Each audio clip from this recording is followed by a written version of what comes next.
Welcome to the Literally First Class podcast, where I will teach you how to overcome anxiety and achieve somatic success.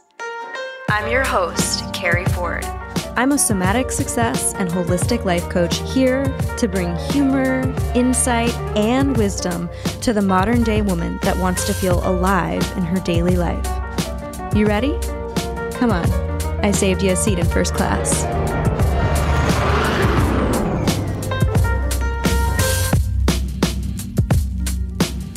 Rushing everything robs you of everything because you're never really where your feet are planted. If you're constantly go, go, go, on to the next thing, you're busy being busy, you're never really where you are. And the thing is that peace only exists in the present moment. So you gotta slow down. And everything is just hurry up culture, right? Hurry up, put your shoes on, hurry up and eat, hurry up. It's almost like we're always out of time. How can you ever relax if you feel like you're out of time, or you feel like you're behind, or you feel like you should be further ahead, or you feel like you should have gotten through more on your list? Where does it end? When does it end? When do you get a break? And the thing is when you do take a break, you're not really resting because your mind is still going. Brrr, looping thoughts, hard to sleep, constant to-do lists, right? I know this because I used to know this. I used to do this. That used to be me running around with my hair on fire. And because I coach a lot of women around this, hundreds of women that struggle with the very same thing. So you're not alone, and there is hope and there is healing, right? So I want to give you 4 ways that you can work through feeling flighty. This is flight response. Gotta go, hurry up. It's also a sympathetic dominant state, to get kind of geeky, which means that you are stuck in that activated state. And so it's okay to have activation. It's okay to be stimulated and, have periods where you're up and down, but you don't want to get stuck there. And a nervous system that really has an invitation, we'll say, for expanded capacity, literally opening up your window of tolerance of what is tolerant. The invitation there is so that you can handle the high highs and low lows without getting stuck in the highs for a long period of time. That's a fixed state. That's a very fixed nervous system. And so the number one goal of the nervous system work with this is fluidity, to be able to move through and metabolize stress, not get stuck in it. And there are so many inboxes, there are so many responsibilities, there are so many things that we've overcommitted and overscheduled that it can feel like you can't take your foot off the gas. Well, you're right, because your body somewhere is driving the bus and you're just a passenger in it because there is a foot on the gas pedal that is driving you to make these decisions, that is continuing to push you through all of this, even if you're running on empty. So I'm going to give you 4 ways that you can move through and help your nervous system regulate that flight response. Now, I want to preface this. This is not me doing somatic healing work. This is not a trauma session. We're not like renegotiating things in the nervous system. We're not healing trauma in this. That's for Apex and the Leadership Mastery Academy. That is different. Those are inside and reserved for clients where we have a coach-client dynamic and container established. However, there are somatic strategies, nervous system strategies that I can share with you that might help, and you get to try them. And so I always like to look at it like we've got 2 choice points when we notice we're in that flight response, like, go, go, go, go, looping thoughts, like can't slow down. It's just constant urgency, right? Constant thinking ahead onto what's next, never really where we are, never really feeling present or connected or peaceful. So we have 2 choice points. We can either stay put despite wanting to leave and go, go, go, right? We can learn how to stay still. Or we can listen to the impulse and the wisdom of the body in wanting to execute that stress response and fully complete that stress response. So I'm going to give you 2 of each, and you can decide, you can try them out with whatever feels good. So the 2 to stay still instead of leave or flee or go or run is, one is to meditate. One of my favorite quotes is, prayer is talking to God, meditation is listening. And I have had some of my most powerful visions in my life, in my business, come to me in meditation. And then I start to treat that meditation, that one vision, as my reality, and I reverse engineer everything, from that moment. And it actually happens. It actually works. Like Champagne Club, the island I can remember so clearly, and I've written about this too. So meditation, it's learning how to be with oneself. It's learning how to be intimate, into me I see, with your thoughts, with your feelings, and to know that the purpose of meditation is not to not have thoughts and not to not have feelings. It's to become the observer of them so that you're not Velcroed into wherever they're pulling you out of the present moment, or out of this feeling of like out of the body or out of the moment. So it's learning how to take a seat in yourself. And when you learn how to harness that, you become a master of your reality. And you can really cultivate energy in a room, and you can really become more magnetic because now you understand energy and taking a seat in yourself and what that feels like, so that you don't overly join other nervous systems, so that you don't overly attune to everybody else. You're checking in with yourself. There's a lot of benefits to this. So somatically, that can be what's going on. Plus, if you start meditating for 30 minutes and beyond, you reach a theta state, right?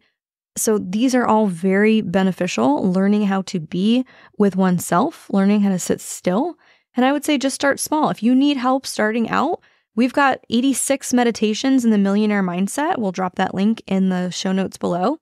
And for, under $100, I think, you can get access to all of these meditations forever and play them every single day. And guess what? They're under 20 minutes each.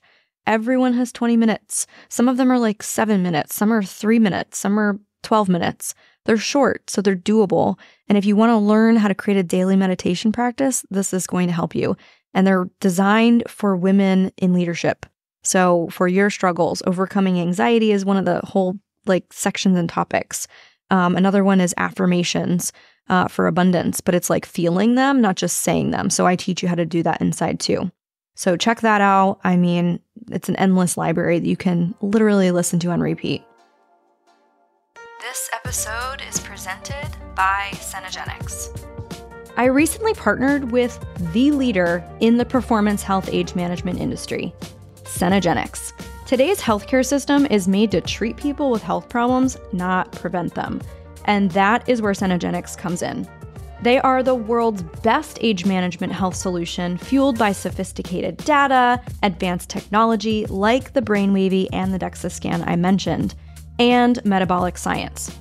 This is for busy women at the peak of their career who also want to achieve peak performance, both cognitively and physically, using a physician-led program that is completely custom to your history, biomarkers, and needs. They've helped more than 49,000 executives, just like me and you, elevate health, reduce stress, and optimize body composition. So we not only look good, but we feel good at any age and any level of leadership. As a brand partner, Cenegenics is offering listeners a free 10-minute consultation to see if the Performance Health program is your next step in elite health. Use my link below in the show notes to book. The next one for stillness and not leaving is practicing 2 different containment holds. A containment hold somatically provides a loving barrier, or like a guardrail, I like to call it, or the riverbanks to the river. So there's a lot of energy with a river, right? A lot of channeled, energy, momentum, if you will. Maybe there's a lot of water, and water's powerful, but we need banks to that. We need direction. We need loving boundaries. We need boundedness. That's what a boundary stands for, a sense of boundedness. And so a containment hold, when we learn how to do that with ourselves and our own body, it teaches us that despite all of this energy, despite all of these looping thoughts, we can still find our loving guardrails in the moment. And so we use our body and our hands to create that. So the first one, if you have looping thoughts, is to simply take your right hand, put it on your forehead, and then to take your left hand and put it on the back of your neck. And you can take a couple breaths here. You can just notice what happens, what shifts as you do this. But this is providing a loving boundary, a containment on your head where there's looping thoughts. The other thing that's really beautiful is the left hand is on the nape of the neck, which also can signify to a baby that all of the needs are met, right? Because oftentimes when we hold a baby, They're being held by the nape of their neck. They're being supported. They're fully in a trust hold, right? They're being fully held, and they're feeding in that position. So it can also let the body relax and downregulate simply by touching the nape of the neck. The other containment hold is if you feel, again, like you've just got all this energy that I just can't sit still. I just need to like get up and go. And flight response activated. And you're going to take your right hand and put it over your left arm. And then you're going to take your left hand and you're going to put it under your right armpit, or you can flip it either way, whatever's comfortable. So it can be right hand under your left armpit, left hand over your right arm. And it's like a self hug, but you can just notice feeling the temperature of your hand under your armpit. It feels warm, so it's comforting. There is a firm tightness you can have to your grip, which provides comfort and stability. Again, containment is the point. So that's something really beautiful that can happen there too. Also, it's a really nice hold if you're feeling extra emotional or flooded. And I'm using the word flooded because I brought up water earlier. Like I can't stop crying, right? It's a really beautiful, nourishing practice. And then there's two somatic strategies, nervous system strategies. If your body says, you know what? No, I want to be in motion. This stress response needs to fully complete and discharge from my body. It wants to like go through the whole thing. Well, let's listen to that. So go for a walk. Go for a walk. And if you're in a conversation, I shared this on our Leadership Redefined event, those of you that were in that experience. So what I said was, if you are in a conversation and you just need to leave, you just tell the other person, I want to be fully present. And in this moment, I'm checking with my body. And what I'm noticing is that I need to just put a pin in this for a moment so that I can go process this and collect my thoughts. And then I will be right back. I will come back to this when I am in a place of peace. And I feel like I've worked through some things that are coming up for me right now. And I'm not sure what to make of that, right? So that's a really beautiful way to consciously communicate. I just need space for a moment, need to find myself, need to find my feet, and then go for a walk, listening to the body. And then the other one is, let's say you can't leave, but you're not in a conversation. You can just run in place, right? You're in a meeting on Zoom, pause your video, run in place. This is going to sound crazy, but it's literally listening to the wisdom of the body. It's like, oh, I kind of feel like I want to run around. Oh, great. You want to run around? Let's go run in place. I feel like I got to get out of here. Great. Go for a walk. Listening to the impulse helps that full loop of the stress response fully discharge and complete. Now, here is what's interesting. Oftentimes, if we clip the body's ability to fully execute and express those things and discharge that response, it can feel like, or it can be, it can happen that we are suppressing things, right? So now it requires more energy to like keep a lid on it, to keep ourselves from doing it. And that's why I said it's really going to depend like the level of activation, what your nervous system says it wants to do, how much you're in relationship to allowing yourself to listen to those impulses or not, how much suppression or expression you do. In fact, I invited a client yesterday to ask herself the question, am I suppressing or am I expressing? Another beautiful invitation and question you can ask yourself in a moment. And so there's no wrong answer here. It's simply just, what does my body need right now? And if I were to pause for a minute and ask it, oh, interesting. Despite wanting to leave, the growth edge for me is staying. Maybe I'll meditate. Maybe I'll do a containment hold. Maybe I'll take some breaths here, right?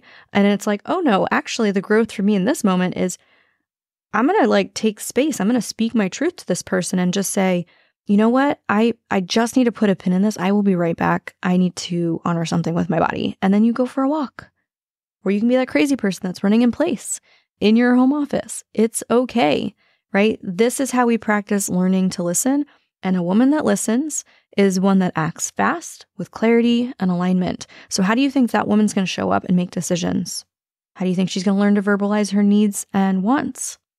How do you think that she's going to show up from a place of power and like even more elevation? Probably really well, because she's going to learn to trust her intuition. She's going to learn to trust her body and her knowing. We are so wise. We're so wise. I mean, we make babies with our body. We create the world with our body. How can our body not be part of the equation in leadership? It makes no sense. Our bodies sink to the moon to have a monthly cycle. We are very connected to nature, to nurture, to all of this beingness, to the cells in our body, to the water that makes up the majority of our body. That's incredible. It's kind of amazing. But in modern day society, we forget about that. We're disconnected, right? We've got our engineered hardwood floors and our feet aren't touching the earth anymore. And we barely get outside to put the sun on our face, and we wonder why we can't fall asleep because our circadian rhythm's messed up from our phones. So these are things to consider, right? It's a back to basics. It's a remembering of the somatic connection that we have to life and the world and ourselves. And we're just reigniting that. So I hope that this finds you well. Maybe we'll do a couple others on the other stress responses. There's fawn, there's freeze, there's fight. So let me know if that's helpful. If we decide to do one, consider this part 1 of 4. But otherwise, keep it first class, and I'll see you next time. I hope you enjoyed your flight, and I'll see you on board again soon. Seriously though, thanks for listening. If you're ready to take this work deeper and upgrade your mind, I want to invite you to join us inside my Millionaire Mindset program. This is where you'll start using my guided meditations to help you overcome anxiety and experience even more abundance. When you join, you'll have access to my entire audio library. Head over to elevatewithkeri.com and we'll see you inside.